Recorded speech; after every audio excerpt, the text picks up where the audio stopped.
को कोई काम नहीं है तो मैं घर जाना चाहता हूँ। ठीक है बेटा। रजा, मीटिंग का क्या हुआ?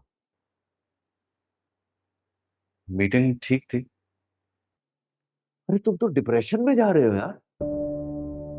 मैं ठीक हूँ पापा। बैठो इधर, बैठो। शाबाश, बैठो इधर, बैठो। रजा बेटा, ये क्या कर रहे हो तुम अपने साथ?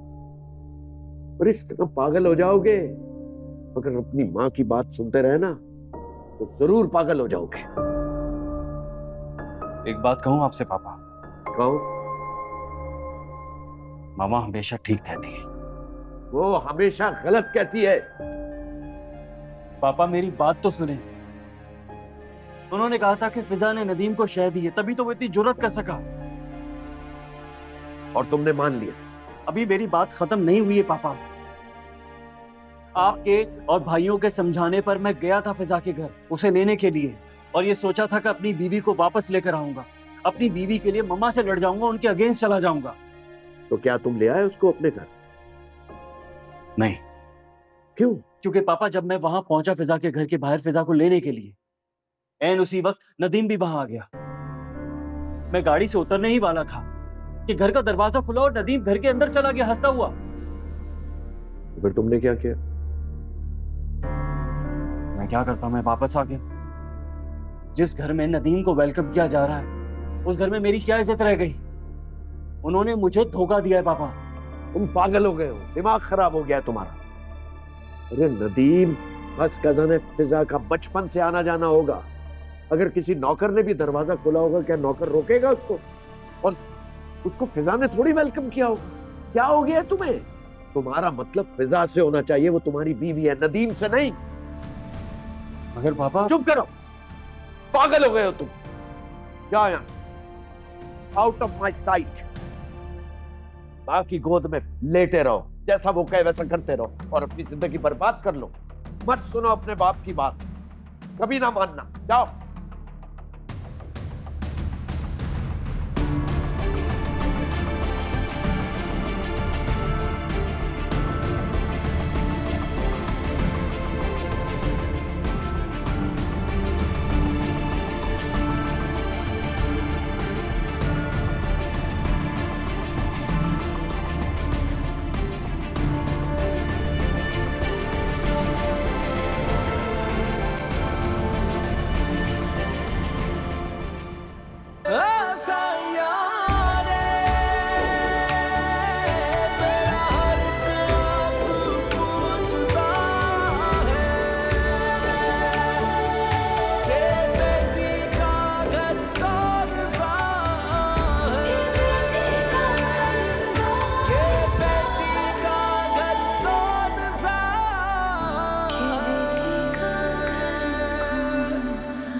हेलो, अस्सलाम वालेकुम।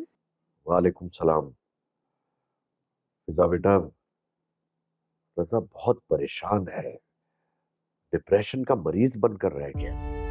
तो ये बात तो आप उनकी मामा को बताएं ना। खामा परेशान।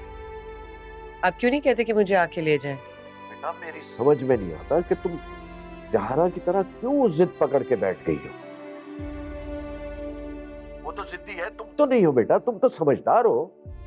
जिद मैंने नहीं, आंटी और रजा ने पकड़ के रखी। और आप मुझे बार बार इसी बात के लिए क्यों फोन करते हैं?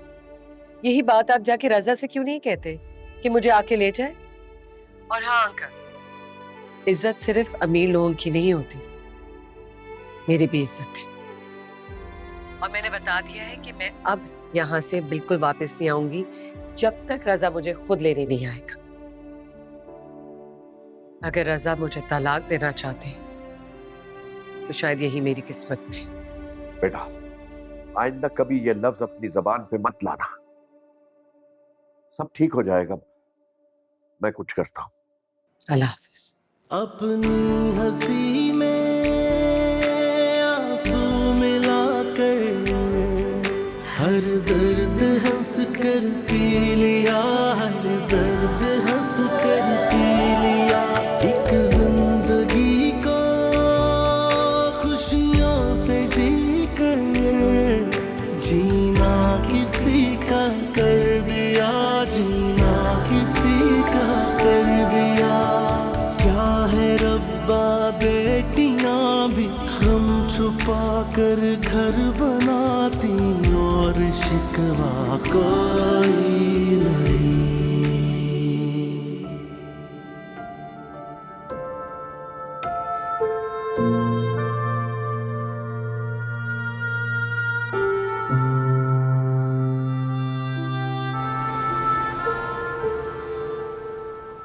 पूछोगी नहीं कि मैं अचानक से तुम्हें यहाँ क्यों लेकर आया हूँ?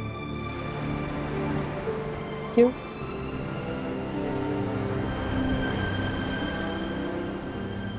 क्योंकि मैं चाहता था कि समंदर की इस गीली रेत पर तुम्हारे पैरों के निशान साबित करूं। और ये कदम के निशान जिंदगी भर हमारे साथ रहेंगे। और हम इसी तरह कदम से कदम मिलाकर चलेंगे।